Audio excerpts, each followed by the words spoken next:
सभी को मेरा नमस्कार। मैं उदय कुमार विश्वास, आप लोग को मेरे चैनल में स्वागत है। तो आज हम लोग करने वाले हैं जो लेसन है हमारा वर्ल्ड वार, द्वितीय विश्व युद्ध, वर्ल्ड वार 2। तो हम ये प्रथम विश्व युद्ध के चैप्टर को तो हम लोग फाइनली अच्छे से कवर कर लिए।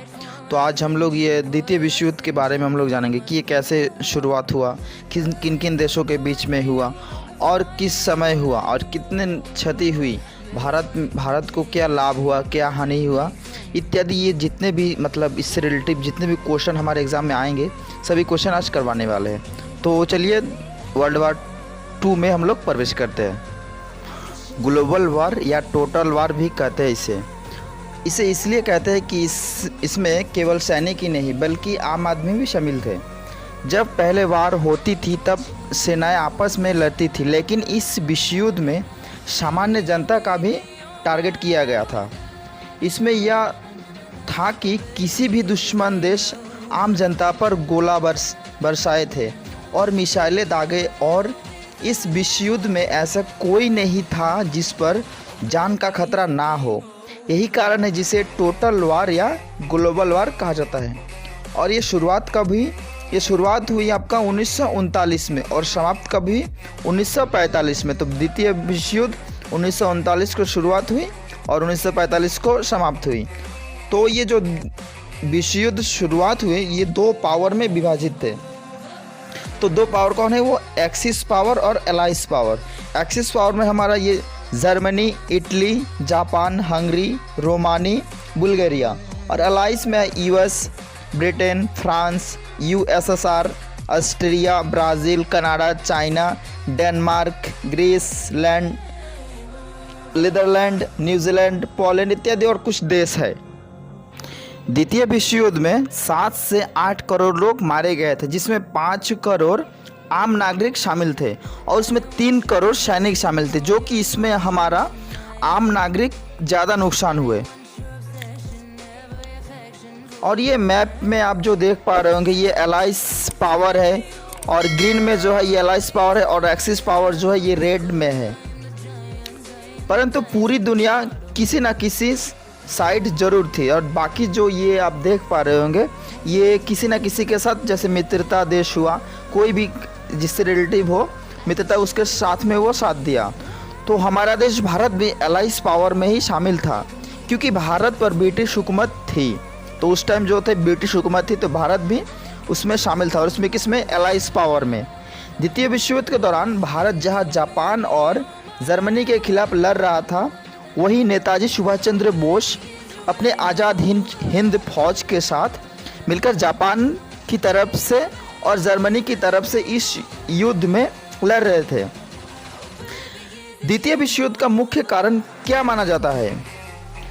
तो 1919 में प्रथम विश्व युद्ध के दौरान हुआ संधि, वर्साई की संधि, क्योंकि इस दौरान जर्मनी के बहुत सारे हिस्से कई सारे उसके पड़ोसी देशों ने कब्जा करके रखा था, और उसका एक मुख्य कारण पेरिस समझौता। इन दोनों समझौतों ने जर्मनी को दबा के रखा था। और फिर समय आता है 1933, जब जर्मनी की सत्ता हिटलर की हाथों में आती है, और हिटलर जर्मनी के पूरा कमान अपने हाथों में लेता है। और फिर धीरे धीरे हिटलर ने अपनी खोई हुई ज़मीन को वापस करना शुरू करता है। जो हिटलर था वो आप उसके बारे में आप लोग जानते ही होंगे। तो हमारा जो नेक्स्ट वीडियो है वो हिटलर के बारे में हम लोग आपको बताने वाले, कि उसकी हिस्ट्री कहानी जो भी है शुरू करता था। और जितनी भी संधि वो पहले प्रथम विश्व युद्ध हुआ था, सब संधि को उसने तोड़ना शुरू कर दिया। लेकिन उस समय कोई भी देश उसके खिलाफ बोलते नहीं थे, क्योंकि वो हिटलर के पास, जर्मन के पास इतना ताकत हो गया कि कोई भी देश उसके खिलाफ बोल नहीं पा रहा था। लेकिन फिर एक समय आता है सितंबर 1939, सुबह 4:45 पर जर्मनी ने पोलैंड पर हमला कर दिया।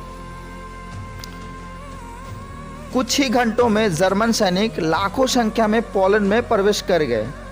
एक महीने बाद युद्ध बाद पोलैंड पर जर्मनी का कब्जा, फ्रांस और ब्रिटेन पोलैंड के कोई मदद नहीं कर पाए। तो ये जो मतलब उसका जो देश थे पोलैंड के मित्र देश, फ्रांस और ब्रिटेन उसका कोई मदद नहीं कर पाया और आपका 1 महीना बाद उसके ज़मीन पर कब्जा कर लिया। इटली में दूसरी तानाशाह मसूरनी जो है कि यूरोप में रोमन साम्राज्य की स्थापना के रूप में सत्ता विस्तार की लालसा बढ़ गई। तो ये हिटलर को देख के इटली के जो दूसरी तानाशाह थे मसूरनी, वो मतलब उसका लालसा बढ़ गया कि हाँ उसका साम्राज्य भी विस्तार करे। पश्चिमी दुनिया के यूरोप के देशों में संघर्ष शुरू हो गया। इधर पूर्वी दुनिया में जापान एशिया पर हुकूमत चलने की तमन्ना पालने लगा। समाज स्थापित करने के लिए जर्मनी इटली जापान ने लड़ाई शुरू कर दी थी। और आगे क्या हुआ, वर्ष 1940 में 9 अप्रैल को हिटलर ने यूरोपीय देश नॉर्वे पर भी हमला कर दिया था। तो कब किया हमला नॉर्वे पर हिटलर ने? 1940 9 अप्रैल। जर्मन सेना ने नॉर्वे को तो जीता है, साथ ही उसके जर्मनी के बीच में आने वाले जो डेनमार्क को भी अपने कब्जे में कर लिया। तो आने के टाइम वो डेनमार्क भी रास्ते में पड़ा, तो उसको डेनमार्क को भी अपने कब्जे में कर लिया। तो इसके बाद कुछ ही महीनों में नीदरलैंड बेल्जियम लैंगनबर्ग हमले किए और उन्हें जर्मन साम्राज्य हिस्सा बना लिया। इसी साल 5 जून को हिटलर ने करीब 15 लाख सैनिकों को लेकर फ्रांस पर भी हमला कर दिया। महज 15 दिनों में फ्रांस को परास्त कर दिया, हरा दिया। इस तरह जर्मन सेना को छोड़कर पूरे यूरोप पर अपना आधिपत्य पा चुका था। इसके कुछ ही माह बाद जर्मन ने ब्रिटेन पर भी हमला कर दिया और इस दोनों में घमासान युद्ध चला। कई महीनों तक युद्ध चला। इसमें हिटलर को सफलता नहीं मिली और उसने ब्रिटेन के साथ युद्ध को रोक लिया। उसने ब्रिटेन से बाद में निपटने का विचार किया और रूस से किसी कारण ही युद्ध की शुरुआत कर दी और यही हिटलर का सबसे गलत फैसला साबित होता है, क्योंकि हिटलर के पतन की शुरुआत यही से शुरू होती है। रूस के सेना के सामने जर्मनी नहीं टिक सका, लाखों सैनिक मारे गए।